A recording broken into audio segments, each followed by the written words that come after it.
ದಿನ ಆದ್ಮೇಲೆ ನಮ್ಮ ಗುಂಡನ್ ಮೀಟ್ ಮಾಡಿದೆ. ಹಾಯ್ ಹಲೋ ನಮಸ್ತೆ, welcome to Aishu Naik mini blog. ನಾನಿವತ್ತು ಎಲ್ಲಿಗೆ ಹೋಗ್ತಿದ್ದೀನಿ ಅಂತ ಗೊತ್ತಾಗಬೇಕು ಅಂದರೆ ಈ ವಿಡಿಯೋನ ಕೊನೆವರೆಗೂ ನೋಡಿ. ನಾನು ನಮ್ಮ ಅಪ್ಪ ಅಮ್ಮ ಎಲ್ಲರೂ ಮನೆ ದೇವ್ರಿಗೆ ಹೋಗ್ಬೇಕು ಅಂತ ಹೇಳಿ ನಾವು ಮನೆ ದೇವ್ರಿಗೆ ಹೋಗೋಣ ಅಂತ ಹೋಗ್ಬೇಕಿದ್ರೆ ನಂಗೊಂದು ಎಕ್ಸ್ಪೀರಿಯನ್ಸ್ ಆಯಿತು. ಏನಪ್ಪ ಅಂತಂದರೆ ನಾನು ಹೊರಟಿದ್ದು ಶನಿವಾರ ಮಾರ್ನಿಂಗ್ ನಾನು ಅನ್ಕೊಂಡಿದ್ದೆ ಆಂಜನೇಯನ ದೇವಸ್ಥಾನಕ್ಕೆ ಹೋಗಬೇಕು ಅಂತ. ಕೆಲಸ ಇರೋದಕ್ಕೆ ನನಗೆ ಹೋಗೋಕ್ಕಾಗಿರ್ಲಿಲ್ಲ. ಇನ್ನೇನು ಮಾಡೋದು ಅಂತ ಹೇಳಿ ಹೊರಟ್ವಿ.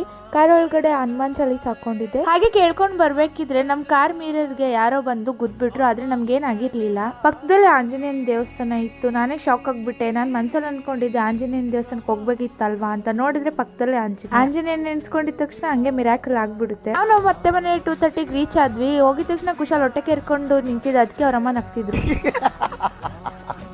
ನಮ್ಮ ಗುಂಡೆ ನೋಡಿ ತುಂಬಾನೇ ದಿನ ಆಗಿತ್ತು. ನಾವು ಬೆಂಗಳೂರು ಶಿಫ್ಟ್ ಆದ್ಮೇಲೆ ಅವ್ನು ಇಲ್ಲೇ ಬಿಟ್ಟು ಹೋಗಿದ್ವಿ. ಅದಕ್ಕೆ ತುಂಬಾ ಮಿಸ್ ಮಾಡ್ಕೋತಿದ್ವಿ. ಇಲ್ಲಿ ನಮ್ಮ ಕುಶಾಲು ನಾನ್ ಡ್ರೈವಿಂಗ್ ಮಾಡ್ತೀನಿ ಅಂತ ಹೇಳಿ ಹೋಗಿ ಕುತ್ಕೊಂಡು 3-4 ಫೋನ್ ಇಸ್ಕೊಂಡು ಪೋಸ್ ಕೊಡ್ತಿದ್ದ.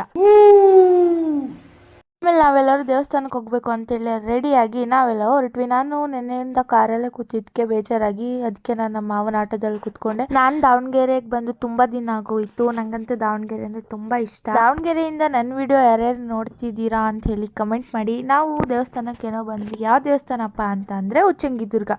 ಇದು ನಮ್ಮ ಮನೆ ದೇವ್ರು. ನಾವ್ ಇಲ್ಲೇ ಒಂದಿನ ಸ್ಟೇ ಮಾಡ್ಬೇಕು ಅಂತ ಅನ್ಕೊಂಡಿದ್ವಿ. ಅದಕ್ಕೆ ಅಡ್ಗೆ ಮಾಡ್ಕೊಳ್ಳೋಕೆ ಎಲ್ಲ ಪಾತ್ರೆ ಸಾಮಾನೆಲ್ಲ ತಗೊಂಡ್ ಬಂದಿದ್ವಿ. ದೇವ್ರಿಗೆ ಅಂತ ಹೇಳಿ ನಮ್ಮ ಅತ್ತೆ ಪ್ರಸಾದ ಎಲ್ಲ ಮಾಡ್ಕೊಂಡ್ರು. ನಾವು ಒಂದು 6:30 ಹಂಗೆ ಬೆಟ್ಟ ಹತ್ತಿದ್ದು. ಅಲ್ಲಂತೂ ಸಿಕ್ಕಾಪಟ್ಟೆ ರಶ್ ಇತ್ತು, ಓಡಾಡಕ್ ಆಗ್ತಿರ್ಲಿಲ್ಲ. ವ್ಯೂಸ್ ಚೆನ್ನಾಗಿತ್ತು, ಮತ್ತೆ ಗಾಳಿ ಮಾತ್ರ ಸೂಪರ್ ಆಗಿತ್ತು. ಚಳಿಗಾಲದಲ್ಲಿ ಚಳಿ ಇಲ್ಲ ಅಂದ್ರೆ ಚಳಿಗಾಲಕ್ಕೆ ಅವಮಾನ. ಅದ್ರಲ್ಲೇ ನಾನು ತಣ್ಣೀರ್ ಸ್ನಾನ ಮಾಡ್ಕೊಂಡ್ ಬಂದೆ. ಅಷ್ಟ್ರಲ್ಲಿ ನಮ್ಮಪ್ಪ ಎಲ್ಲ ದೇವ್ರಿಗೆಲ್ಲ ರೆಡಿ ಮಾಡಿದ್ರು. ಆಮೇಲೆ ನಾವು ದೇವಿ ದರ್ಶನ ಮಾಡ್ಬೇಕು ಅಂತ ಹೇಳಿ ಹೊರಟ್ವಿ. ಆಗ್ಲೇ ತುಂಬಾನೇ ಲೇಟ್ ಆಗಿ ಹೋಗಿತ್ತು. ಆದ್ರೂ ಲಾಸ್ಟ್ ಪೂಜೆ ನಮ್ದೇ ಆಗಿತ್ತು. ನಮ್ಗಂತೂ ಖುಷಿ ಆಯ್ತು. ಅಟ್ಲೀಸ್ಟ್ ನಮ್ಗೆ ದರ್ಶನ ಆದ್ರೂ ಸಿಕ್ತಲ್ಲಪ್ಪ ಅಂತ ಹೇಳಿ ದರ್ಶನ ಎಲ್ಲ ಬೆಟ್ಟ ಇಳಿಬೇಕಾದ್ರೆ ಕೆಳಗಿನ ವ್ಯೂಸ್ ಮಾತ್ರ ಸೂಪರ್ ಆಗಿತ್ತು. ಅದನ್ನೆಲ್ಲ ನೋಡ್ಕೊಂಡು ನಾವು ಕೆಳಗಿಳಿದ್ವಿ. ಏನೇನಾಯ್ತು ಅಂತ ಹೇಳಿ ನಾಳೆ ವ್ಲಾಗ್ ಅಲ್ಲಿ ಅಪ್ಲೋಡ್ ಮಾಡ್ತೀನಿ. ಇದಾಗಿತ್ತು mini vlog. Thank you for watching.